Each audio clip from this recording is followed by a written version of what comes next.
শিক্ষা দিয়ে, honours master দিয়ে, ইংলিশ দিয়ে জান্নাতে যাওয়া যাবে না। জান্নাত যাওয়ার একমাত্র পথ হচ্ছে আরবিক শিক্ষা। আরবিক শিক্ষা অর্জন করার পরে আরবিতে আল্লাহ বারাক ওয়া তাআলা যে কি যে বলেছে কোরআন মাজিদের মধ্যে, সেটাকে বুঝে শুনে আমল করলে জান্নাত যাওয়া যাবে। সম্মানিত উপস্থিতি, আজকে সায়েন্স বিজ্ঞান পড়ালেন আপনার ছেলেকে, সায়েন্স বিজ্ঞানী বালারা বলছে যে বান্দর থেকে মানুষ হয়েছে। আদম আলাইহিস সালাম থেকে মানুষ আসেনি, বান্দর থেকে মানুষ এসেছে। তাহলে সায়েন্স এই বিজ্ঞান দিয়ে কি জান্নাত যাওয়া যেতে পারে? নন এভার ইম্পসিবল, কখনোই সম্ভব নয়। তার জন্য আপনাকে যেটা আমি বলবো, আপনার জন্য যেটা সালাহা হবে যে আমার ছেলে আরবি পড়তে পারে, এর জন্য অহংকার করুন, এর জন্য ফাখর করুন। কিন্তু আপনার ছেলে ইংরেজি বাংলা পড়তে পারে, এজন্য অহংকার করে কোনো লাভ নেই। কেন? আল্লাহর ভাষা হচ্ছে আরবি, অর্থাৎ কোরআনুল মাজিদ যে ভাষাতে নাজিল হয়েছে, অবতীর্ণ হয়েছে, সেই ভাষাটা কি? আরবি। তাহলে মুনি সাহেব বাংলা, ইংরেজি, অঙ্গ, ইংলিশ এগুলা কি বই তাহলে পড়বো না? জি হ্যাঁ, এগুলো পড়তে হবে। কেন? দুনিয়াতে চলতে হলে এগুলো প্রয়োজন আছে। তাহলে মুনি সাহেব আপনি কেমন কথা বলছেন? ডাক্তার, মাস্টার, ইঞ্জিনিয়ার, প্রফেসরকে নিজের ছেলেকে বানাবো না? জি হ্যাঁ, বানাতে হবে, বানাবার প্রয়োজন রয়েছে। কিন্তু তার আগে আপনাকে একটা কথা মনে রাখতে হবে, আমার ছেলেকে যে কোনো মূল্যে আরবিক শিক্ষা দিতে হবে। আজকে আপনার ছেলে আরবিক শিক্ষা জানে না। আরবিক শিক্ষার মধ্যে কুরআনুল কারীমের মধ্যে লেখা আছে ওয়াকাযা রাব্বুকা আল্লা তা'বুদু ইল্লা ইয়াহু ওয়া বিল ওয়ালিদাইনি ইহসানা ইম্মা ইয়াবলুগান্না ইনদাকাল কিবরা আহাদুহুমা।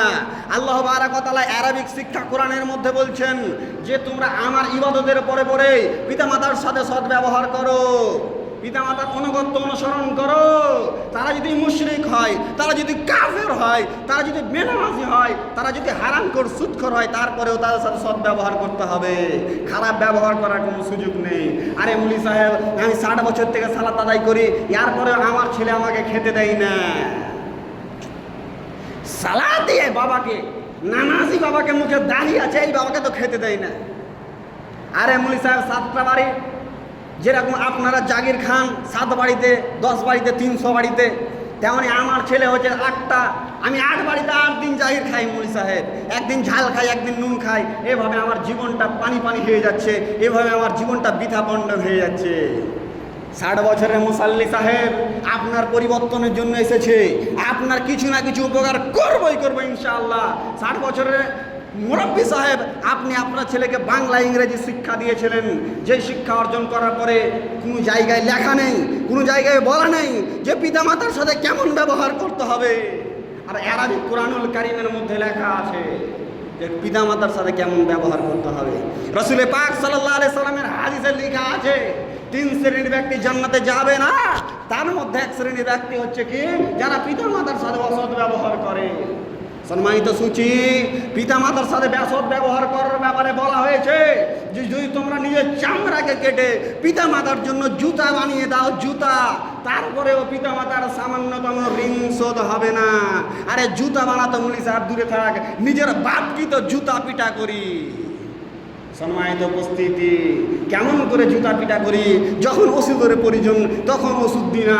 5টা লোকে যখন বলাবলি করছে তোর বাপটা যে অসুস্থ হয়, তোর বাপটাকে ডাক্তারের বাড়ি নিয়ে জানা হয়, তখন লাজ শরমে নিয়ে যায় আর দোয়া করি যে সালা কখন যে মরে যাবে বাপটা।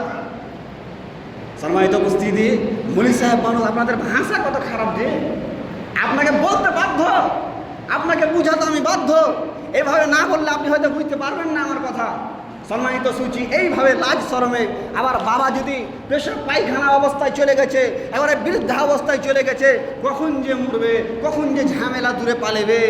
সম্মানিত উপস্থিতি, मेरा दिल में ख्वाहिश नहीं मैं किसी को दुख दूँ, मेरा दिल में ख्वाहिश नहीं है मैं किसी को दुख दूँ, अगर बात पे बात निकल आई तो मैं क्या कहूँ।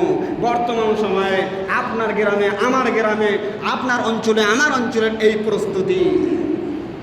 তাহলে আরবিক শিক্ষার কি গুরুত্ব বুঝেছেন? আরবিক শিক্ষার কি গুরুত্ব বুঝেছেন? যেই ছেলেকে ভালো মানুষের মতন মানুষ করতে গিয়ে দাড়ি পাকিয়ে দিলেন, যেই ছেলেকে ভালো মানুষের মধ্যে মানুষ করতে গিয়ে মাসের পর মাস প্রবাসে পড়ে থাকলেন, বিদেশ খাটলেন, পাহাড় কাটলেন, কত ব্যবসা বিজনেস করলেন শুধু ছেলেকে একটা ভালো মানুষ বানাবার জন্য। আর সেই ছেলে যখন বড় হয় তখন মুখের মধ্যে ভাত না দিয়ে মুখের মধ্যে লাভ ঝাঁটা মারে। বড় দুঃখের বিষয়, বড় কষ্টের বিষয়। তাই আপনাকে আমি বলবো, আরে আপনাকে আমি বলবো, আপনাকে বলতে এসছি যে নিজের ছেলেকে, নিজের মেয়েকে আরবিক শিক্ষা দেন। সম্মানিত সূচি, আরও চলুন আমরা এগিয়ে যাই, শিক্ষা ও বিদ্যার গুরুত্ব নিয়ে আরও এগিয়ে যাই। আরে আপনার মেয়ে 9 ক্লাসে পড়াশোনা করে, ভালো কথা ভালো কাজ। আপনাকে যদি বলি, আপনি তো আম্মু, আমার কথা হয়তো শুনতে পাচ্ছে কি জানি না, মায়েরা আর যারা বাবা রয়েছে তারা তো অন্তত আমাকে শুনছেন। আপনি তো বাবা, আপনার মেয়ে কি কোরআন পড়তে পারে?